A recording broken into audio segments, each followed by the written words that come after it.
Sorry about the technical problems, but I'll try to get it out next time, and it works well enough for the moment. Everybody has to start somewhere, right? We all think back and we have memories of our childhoods. And you think back far enough and you think back to the first things that you remember. Now, I personally don't remember almost anything from my childhood. My memory starts when I was about 15, and before that is a blur. I have no idea. I do remember a couple of specific instances from before then, but it's mainly related to the terrible things that happened to me when I was a child. I remember the day I cut my finger off when I was 5 years old. That sticks with you. They sewed it back on. I have 10, and I won't go into any details, but I remember that. That was noticeable, right? That impacted my life. And I also remember all those times that I did something, and my mom must have thought it was really cute because she said, I wish you could just stay this age forever. Is that familiar? Mothers tend to say those things. And I, in my infinite 6-year-old wisdom, would tell her, no, you don't. No, you don't. You don't want me to stay this age forever because we want people to grow up. Infants are great, right? When they come into the world and they're all exciting and full of life, and then you're ready to be done and to move on and to have them maybe take a little bit less effort and work and to move on to the next phase of life. The fact is, the things that a child does when they are 1 year old are not cute and attractive when they're 21 years old because we age out of things. And humans, we know we're meant to grow up. Every child has a feeling and a want to be independent, to have some freedom, to make their own decisions, to go out and establish themselves as their own individuals. We know that. That's part of human nature is humans want to mature. So what happens when the humans unfortunately don't? I don't know that the slides are working. For me, they are. There we go. What happens when people don't grow up? I'd invite you to turn to Hebrews chapter 5 with me because the author there talks about some of these ideas. Hebrews chapter 5, verses 11 through 14, finishing out that chapter, this is really a big parenthetical statement to the point that the writer is making. But he has to go here. And he has to make this point, and he has to dive into this section because the fact is his audience isn't grown up, and there are some problems that come along with that spiritually. We know the children want to grow up physically. The question is, are we, the children of God, growing spiritually? Take a look at Hebrews 5. Start in verse 9, get a little bit of the context. The writer says, having been made perfect, he's talking about Jesus became to all those who obey him the source of eternal salvation, being designated by God as a high priest according to the order of Melchizedek. Now, here's where the problem starts in verse 11. Concerning him, Melchizedek, we have much to say, and it is hard to explain, because you have become dull of hearing. For though by this time you ought to be teachers, you have need again for someone to teach you the elementary principles of the oracles of God. You have come to need milk and not solid food. Everyone who partakes only of milk is not accustomed to the word of righteousness, for he is an infant. But solid food is for the mature, who, because of practice, have their senses trained to discern good and evil. You see a difference here. I want to explain Melchizedek to you, but I can't because you're not ready for it. Instead of being adults, you are still infants. And that's what we want to talk about this evening. I want to address three main points with you, pretty simple. I'm going to lay out 4 details that he gives us about spiritual infants, 4 details that correspond with those about spiritual adults, and then make 4 applications from that, the process of maturity to go together. Hopefully, these things, you can see them in the text, and they mean something as we go through. When we're talking about infants, I'll get this out of the way up front. I like children well enough. I have nothing against them personally, so if you are a child, don't take it the wrong way when I say that children have a few deficiencies as opposed to adults, especially when you're thinking spiritually. And I don't think any of them are going to get offended because the first point, well, is that children happen to tend to be deaf sometimes. Look at verse 11. Concerning him, Melchizedek, I have a lot of things to say, but you can't hear them. You are dull of hearing, and when you look at a child, you end up seeing much the same thing. An infant can't understand us humans. An infant doesn't have logical and rational thought. That's fine. It would be weird if they were born with that. That's a process that we develop over time and as we age. But infants aren't supposed to understand everything. They're not built to. They don't have the hardware. In the same way, spiritual infants are incapable of understanding some things. The Bible starts with it has different levels of concepts and different levels of difficulty. We just sang a song right before this. I didn't ask Derek to pick it, but it's a really good one, right? Love one another, for love is of God. He who does not love does not know God. That's not a difficult concept to grasp. That's a pretty intro level Bible basic. Love the Lord your God with all your heart, soul, mind, and strength. Love your neighbor as yourself. That's where everybody starts. As newborn babies, long for that pure milk of the word. Go for the basic stuff, and that's fine. That's what the infants do. The problem comes when the writer wants to explain this obscure character to people who have been in the church for a while, and he can't. Because instead of maturing and instead of growing up, as Peter has said, to grow up in respect to salvation, these people have instead become dull. Instead of maturing, they have quit the process and they have remained in infancy.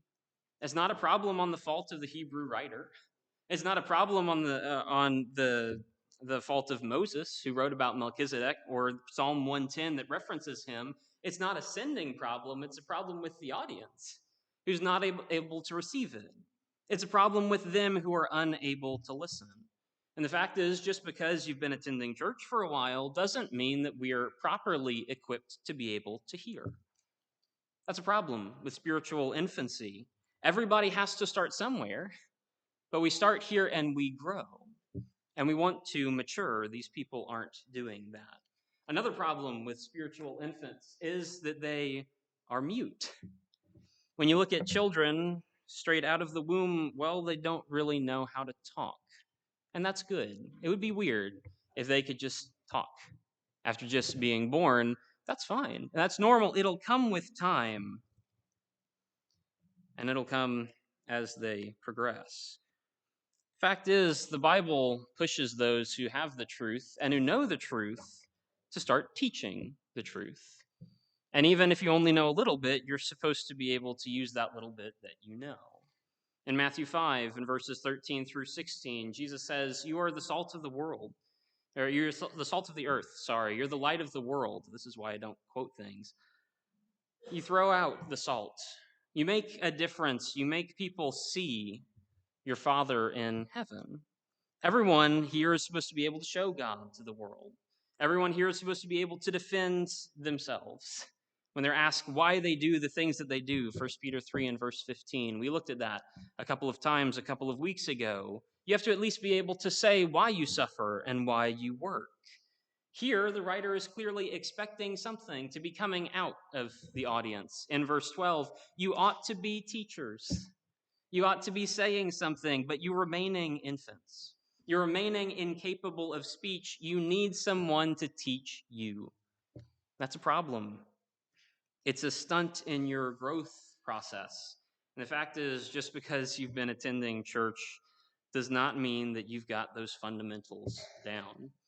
They built a foundation originally, a foundation of faith, but instead of building on it and doing anything with it, they left it out in the elements and let it rot away.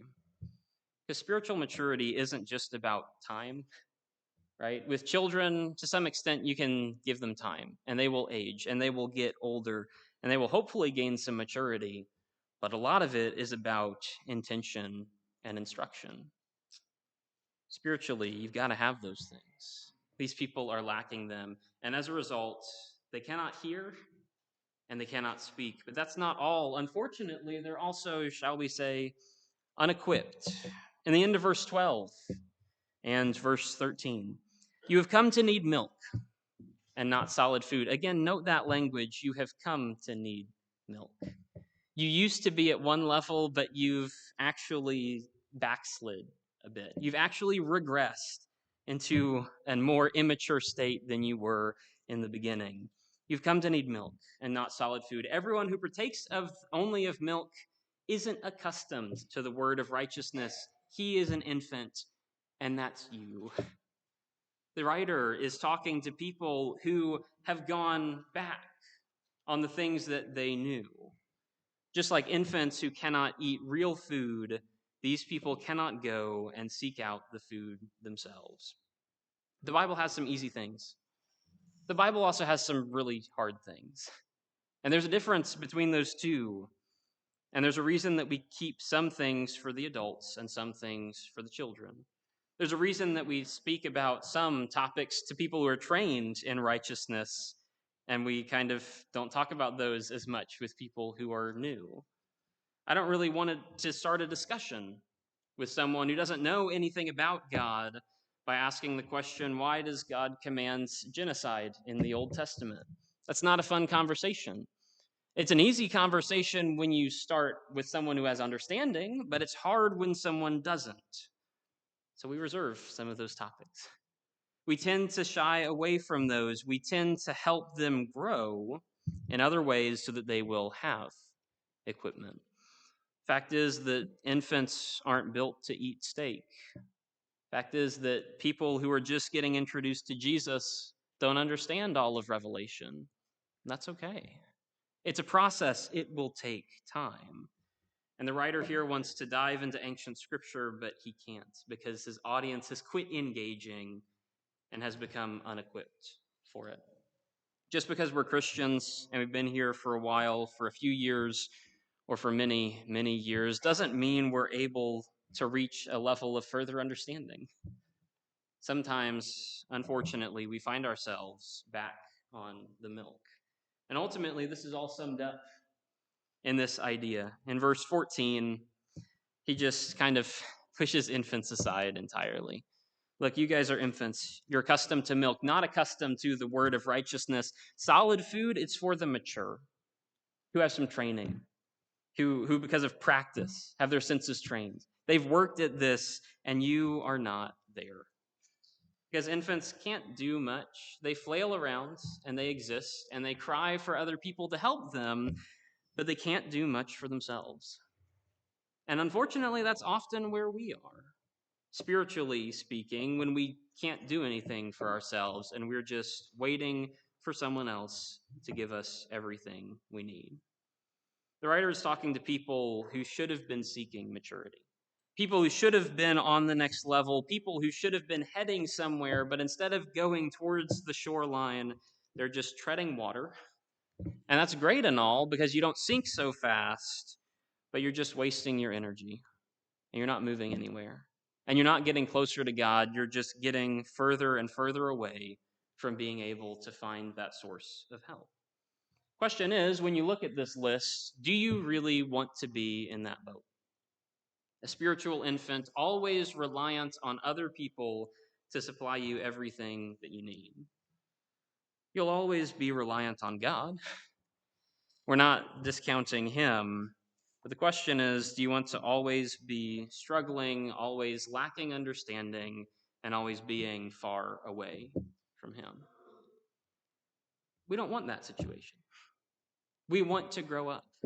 We want to get close to God. We want to be able to establish some of our own independence. We want to work towards God on our own. So how can we do that? And how you have to go is you ask the adults. So what does it look like to be a spiritual adult? As compared to the spiritual children, what does it look like to be an adult and mature? What does that look like? You can get a pretty clear picture from this passage because it's the opposite of all of those four things, right? What the children cannot do, the adults can do. That's why there's a difference. That's why there's a distinction. And so, whereas the children are not able to hear, the adults are capable of hearing and understanding. How do you spot a spiritual adult? Look for someone who understands the things that are being said. Mature people are the ones who open themselves and listen. Mature people are the ones who take a step back and start to take stuff in. When was the last time you saw a mature person stick the fingers in the ears and walk away and ignore things? Never. Because when we see that, we know that's a mark of immaturity. That's a 3-year-old on a playground. That's not a 20-year-old getting his first job. If you do that, you get fired. Maturity looks like listening to other people. And mature Christians open themselves because we understand that to get the good stuff out, we need to get the good stuff in. And so I open myself to listen. That would be a mark of maturity. What does it look like to be mature? Well, infants cannot speak, and so obviously the opposite of that is that adults know how to talk. If you talk to a 3-month-old, I don't expect him to answer back. But if I'm talking to a 20 or 30 or 40-year-old, I kind of expect to have a conversation, not just a lecture. If you're unable to talk when you're 20 or 30 or 40, we know that something's gone wrong with the development process. Because mature Christians know that it's not about just listening. Just like adults, you don't just listen, but you speak as well. We have different ideas about this, and I can give several different examples. Does anyone know the hymn, There Is a Sea? Maybe. It's an old one. It's 641 in the books. We have a couple here who are nodding their heads. 641 in the books, and it's got an interesting concept to it. Basically, the point of the song, there are 3 verses in it. You don't have to turn there if you don't want to, but you can if you want to look at it. There are 2 seas in Palestine, the Sea of Galilee and the Dead Sea. And the difference is that the Sea of Galilee gives water to the Jordan, and the Dead Sea collects water, and that's all that it does. And then in the 3rd verse, it asks, which one are you going to be? Someone who receives to give, or someone who receives to collect and stagnate? Galilee or the Dead Sea? It's a good song. We'll sing it sometime. I introduced the song Channels Only, number 659 in the books here. It's because I like the message of that song. That you become a channel for God's goodness to go towards other people.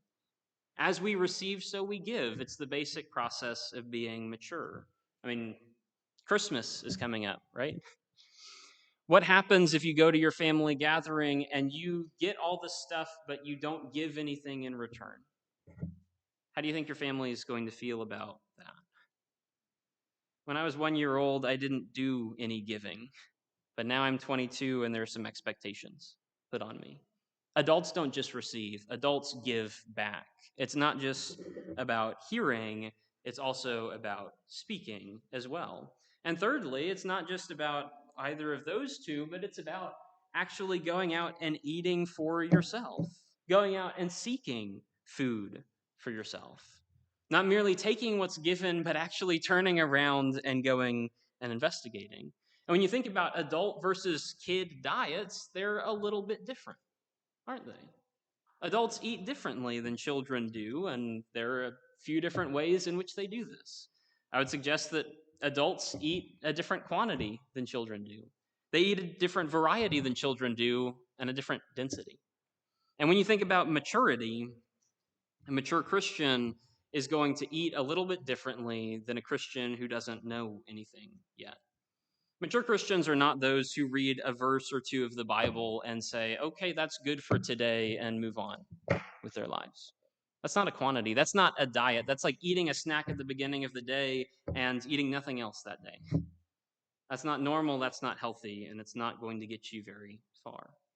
Mature Christians are those who read, who take time and they contemplate, who seek it out for themselves. They eat a certain quantity. They also eat a variety. Don't just read one gospel. Don't just read Genesis. Don't just read one book of the Bible, but rather you investigate many things. You don't form a diet off of one food. You form it off of many different ones because every different one gives a different complement. If you're an expert in Matthew, but you've never read Hosea, you should probably rethink your priorities a little bit. The mark of a mature Christian is someone who's read a lot and various different things to get an idea of the full picture. And the mark of a mature Christian is someone who's read to a certain density level. Not just the simple stuff, the light stuff off the top, but actually investigating and diving in and getting some of the deeper concepts. Sure, we need the surface level stuff too, but the mature people dive in a little bit deeper. Sum it all up, you might say that adults are the ones who engage in the process. Instead of being helpless and waiting on other people, adults are the ones who go out and seek. Solid food is for the mature. How are they described? Because of practice, they have their senses trained to discern good and evil. Those are all very intentional.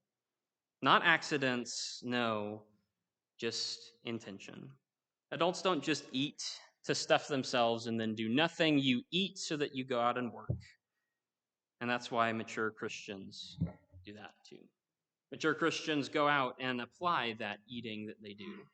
It's not just intaking to intake, but going out and doing stuff with it.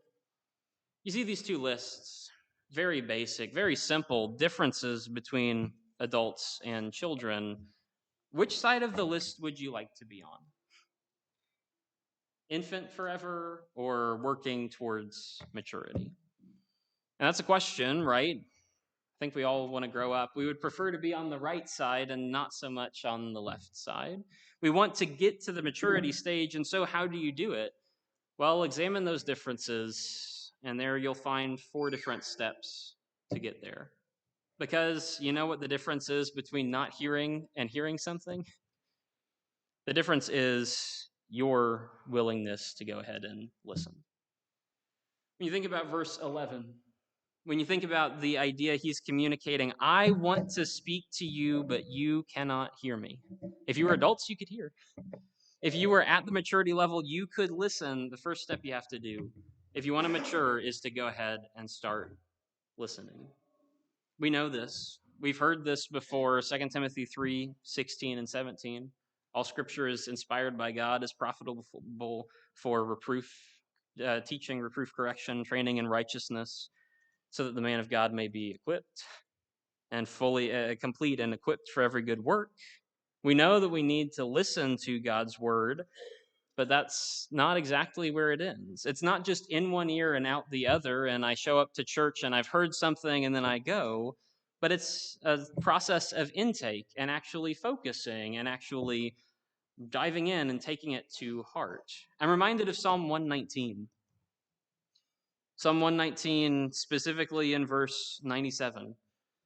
Let's see, I need to get there myself. Psalm 119, verse 97, the psalmist says, "Oh, how I love your law. Congratulations. It is my meditation all the day." Not just hearing, but intaking.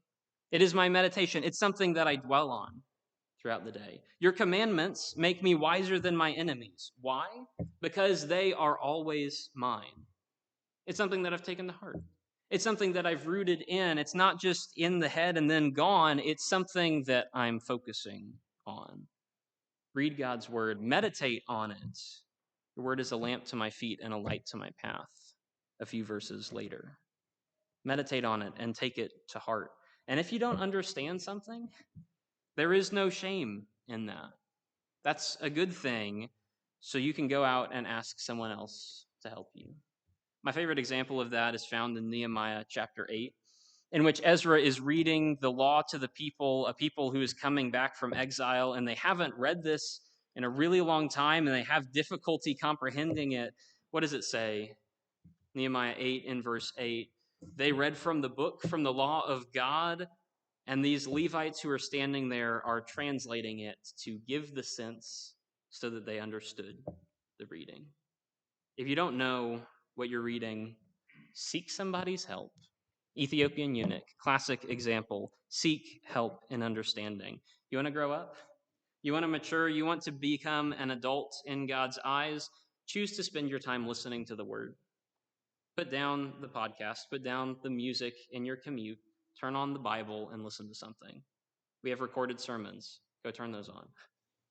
Choose to spend time listening in the Word. That's going to help you become more mature.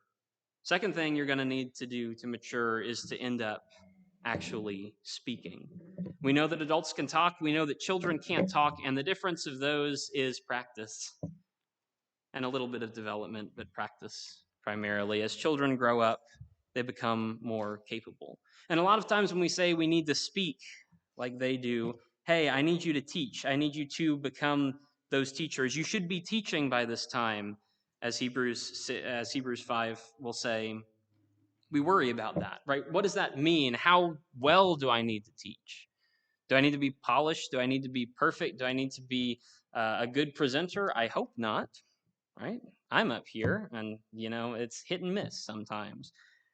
You don't need any of those things. What you need to do is do what you can with what you have, right? Do you remember this example in Acts 18? This is my favorite example of it. Apollos, the character of Apollos, a curious guy. He shows up here and then he's gone, and you hear him in a couple other letters, and that's it. But here's what it has to say about Apollos. Acts 18:24.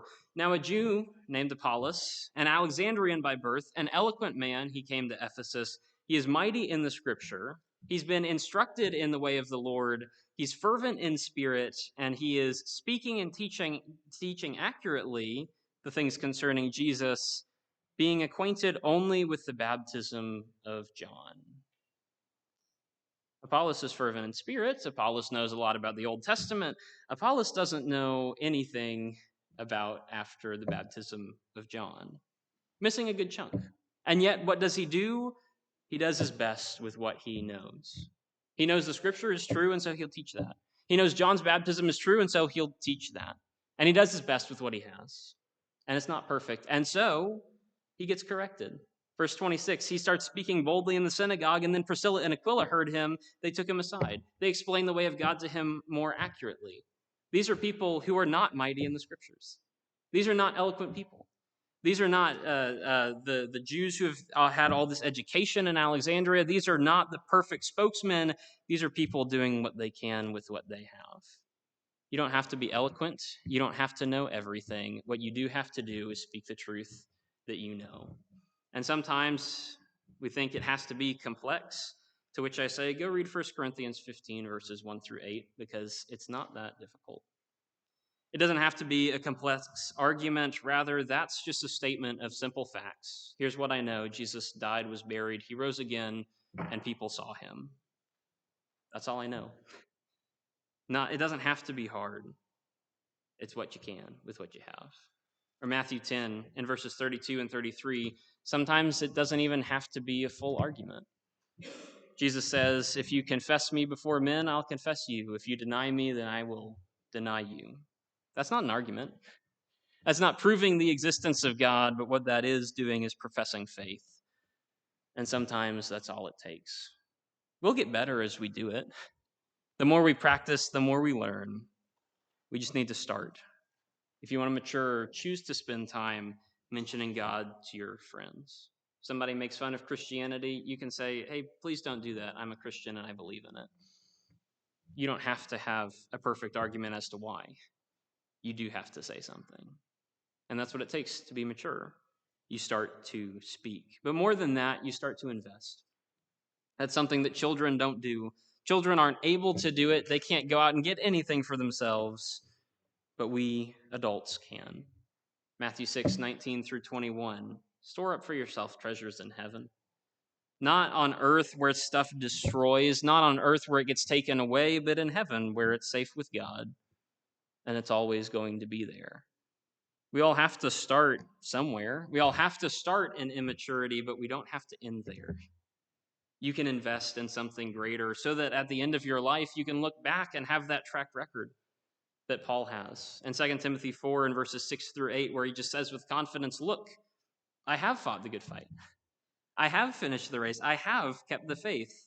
And I know it. I've invested in heaven. I've spent my life for this, and so I am confident that I will gain it. If you want to be mature, you have to choose to spend yourself for God. Not dropping your money in the collection plate, not taking an hour and coming out to church, but spending yourself. Oh, it involves those things, but it involves a whole lot more than just that. But as the adage goes, you only get in what you put out. You only get out what you put in. I can't even say it. There goes my eloquence. If you want to mature, you spend yourself for God. And there is no compromise in that. And ultimately, if you want to mature, you have to spend your time in training. Ultimately, if you're an adult, you're not seeking to just get by. Adults don't seek to just do okay and well enough and just coast. No, adults seek excellence. Adults seek improvement. Adults seek to do things the best they can, not just to get by with the minimal effort. That's what I did when I was a college student. That was not a mature action. That's why I did it when I was a college student. Adults seek excellence, not mediocrity. Adults don't compromise in their goals. Instead, as Hebrews 12 will go on to say, you fix your eyes on the goal that is Jesus.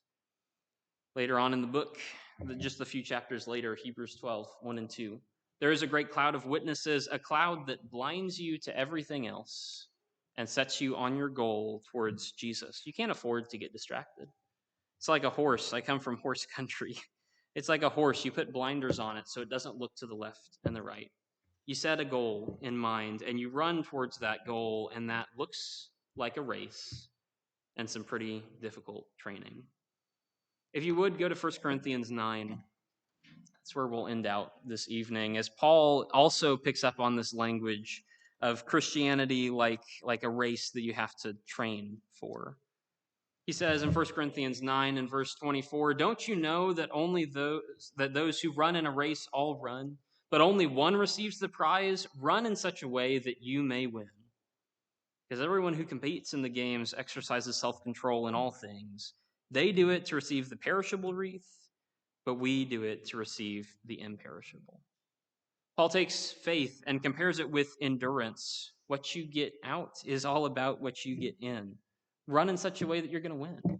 Only one person wins. You've got to be the best. That means to strive for excellence.